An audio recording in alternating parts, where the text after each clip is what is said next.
Welcome to the Songwriting Series, presented by the Spiritual Formation Academy School of Worship. I'm Logan, a digital avatar and administrator sharing lessons written by missionary Tim Atterberry.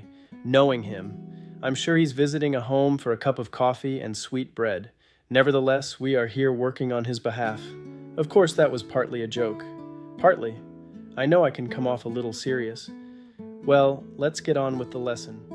Today, we begin with something that may surprise you. Before melody, before chords, before production, there are lyrics. When people remember a song years later, most often they remember words, a phrase, a line, an idea. Songs stay with people because lyrics give language to things people already feel but may not know how to express. That is especially true in Christian songwriting. Christian songs do more than entertain. They encourage, they remind, they teach. They help people process joy, disappointment, faith, hope, fear, gratitude, and spiritual growth. That means lyrics carry responsibility. Every song communicates something. Even songs that never mention God directly still reveal a perspective on life, identity, suffering, purpose, forgiveness, or hope.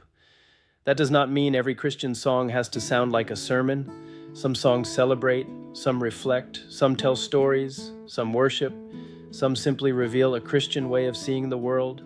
But good Christian lyrics do something important. They say something worth remembering. Think about the songs that shaped your own life. Most likely, you remember a line, not the exact drum pattern, not the chord progression. You remember words. That is why we begin with lyrics. Now, before we move further, I want to share something about songwriting itself. Songwriting is both art and science. The art side inspires. It explores emotion, imagination, metaphor, atmosphere, and beauty. The science side organizes. It shapes structure, develops hooks, strengthens imagery, improves rhythm, and helps the lyric become memorable. Some writers begin heavily in art and organize later. As a writer, I tend to lean more toward the science side of the process. I enjoy creating systems and frameworks that help songs become stronger. But I use the artistic side throughout the process. Art inspires the first ideas. Art helps create prose and emotion. Art helps deepen the lyric after the structure begins to form. For me, songwriting often starts with inspiration and becomes increasingly intentional as the song develops. Neither side is wrong. Great songwriting usually needs both. Throughout this series, we will learn how to capture inspiration and shape it into meaningful Christian lyrics.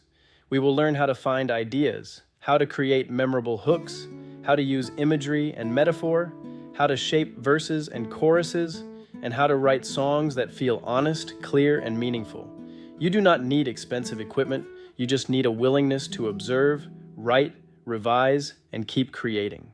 Because every great Christian song begins the same way. Someone puts words on paper. In the next lesson, we begin with the first step, capturing the core idea.